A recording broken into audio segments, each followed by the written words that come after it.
Hey folks, welcome back for another weekly vendor review. As always, we're going to start at the White House. Let's dive right into it. First off, we have the Mozambique Special as the named item. And as you can see there with the perfect breadbasket talent, headshot damage is not a bad secondary attribute to have. So if you've been looking for one of these, you could pick this up, reroll that pistol damage to max to avoid optimization, and it's certainly usable. Or you could always go the route of rerolling that secondary attribute to maximum and then slowly optimize your way to a perfect piece. Other than that, we have two max items in this listing. We have the G36C with max assault rifle damage there. Talent's nothing particularly useful for this gun, so really this is only if you need assault rifle damage for your recalibration library. And similarly with the Araldi Holdings backpack, we have a max weapon damage core attribute there. The rest of it's rather forgettable, so this is one if you need it for your library. Otherwise, I would wait a week. Other than that, not a lot here. We'll scroll through it, but unless you're looking for a specific skill mod, I would move on to the clan vendor. So here we are at the clan vendor. 2 weeks in a row we have an Ecom's long stick. I wouldn't recommend grabbing this one. No great stats there, so you'd have to re-roll your secondary attribute and then slowly optimize your way to maximum. We'll scroll through some of the more forgettable pieces. There is an aces and eights here. If you need the knee pads, that weapon damage isn't terrible. You could re-roll that to headshot damage and be on your way. But really, the piece to talk about here is the Y'all Gear gloves. These don't come around very often. They are a Dark Zone exclusive, so if you need these for either pieces or for optimization proficiency, it is here at the clan vendor for this week.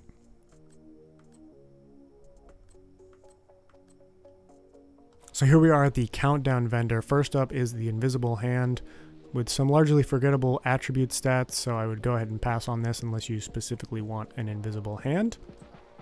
The battery pack gets a little more interesting. It does have skill haste as that first secondary attribute, so you could reroll the second one there to skill damage and have a very usable piece. Alternatively, if you've been looking for explosive resistance for your backpack library, you could buy this piece and then strip that attribute. But the third piece here is really the one that we want to talk about. It was featured on the title card because I think it is the most notable piece this week. Perfect adrenaline rush. A great improvement on the normal talent, and then on top of that we do have a very good weapon damage core and critical hit damage in that first secondary attribute slot, which leaves that second slot open to be rerolled to whatever you need it to be.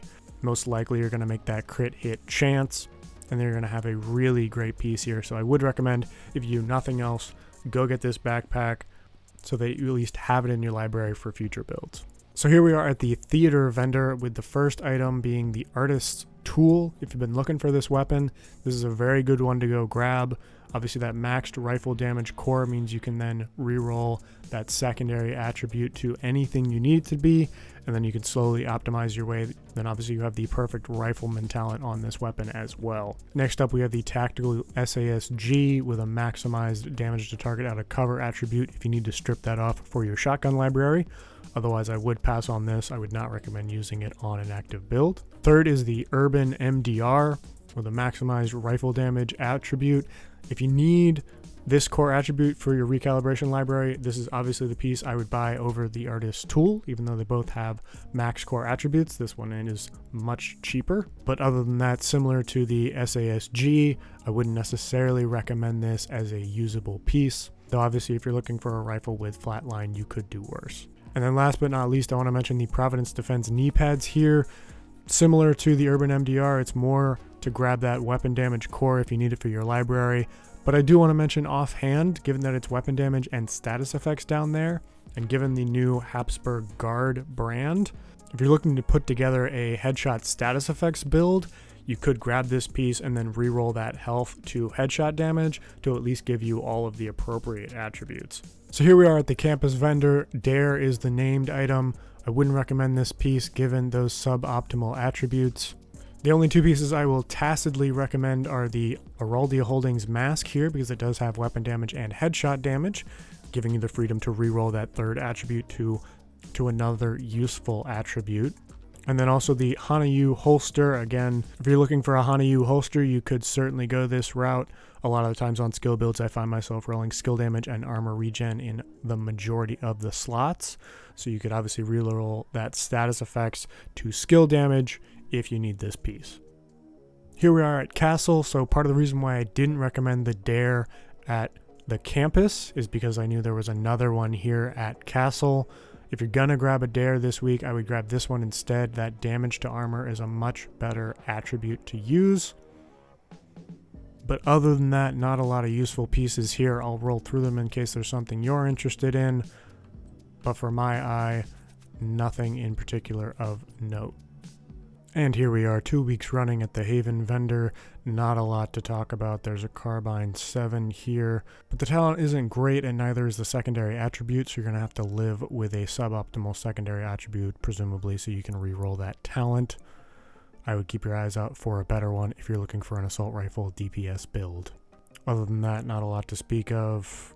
An M1A CQB, similarly, if you're looking for Sledgehammer, it's here, but otherwise not a lot to speak of.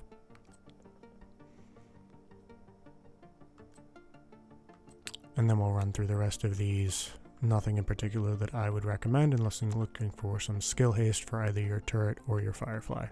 So here we are with my buddy Roy, but this week, and I'm not sure if this is just a problem with a few games or if it's very widespread, but whenever I go to interact with Roy, I'm unable to open the vendor menu. So I had to rely on Ruben's sheet linked in the description below, as always. But long story short, there's not a lot here of note. The only thing I briefly want to mention is that Fenris Group holster, only 10.2% weapon damage, but it does come with critical hit chance, leaving you that second attribute slot open to reroll to whatever you'd like. Specifically thinking of a hybrid skill build where you're running with a capacitor, you could put on a Fenris Group holster to buff that assault rifle damage, and then you could reroll that health to skill damage, giving you both critical hit chance and skill damage on this piece. But obviously that is somewhat specialized, so realistically, nothing really of note here in New York this week. So the Dark Zone this week is particularly bountiful, starting off with the Death Grip gloves, which have that plus 10% armor on kill attribute that we also highly covet. On top of which the armor core isn't too bad, leaving you the freedom to reroll that second attribute to whatever you need it to be. I would absolutely recommend going to grab these if you have the Dark Zone credits, and I would also recommend farming for those credits if you want a pair of these gloves. They are available here at DZ West. Other than that, nothing in particular I would spend my hard-earned Dark Zone credits on, but I'll go ahead and scroll through these items just so you are aware of what is available to you. Next up, we move to DZ South, which continues the run of good items in the named slot. We have the Gift here, which is a common fixture on many crit builds, so that weapon damage and critical hit damage in the secondary attribute slot is particularly useful. It allows you to reroll that third attribute to crit hit chance or anything else that you would want. So if you have the Dark Zone credits or the desire to go farm them, this piece is available for you to finish off that perfect crit hit build.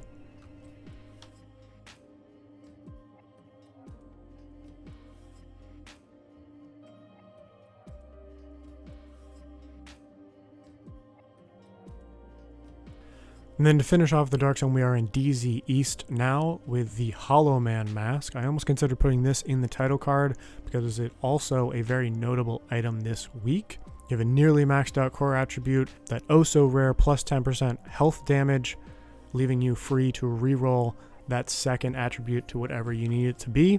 Personally, I have a Hollow Man already, but it is not as good as this one, so I am considering farming those DZ credits to come pick this up. If you also feel so inclined, just remember to stay safe out there.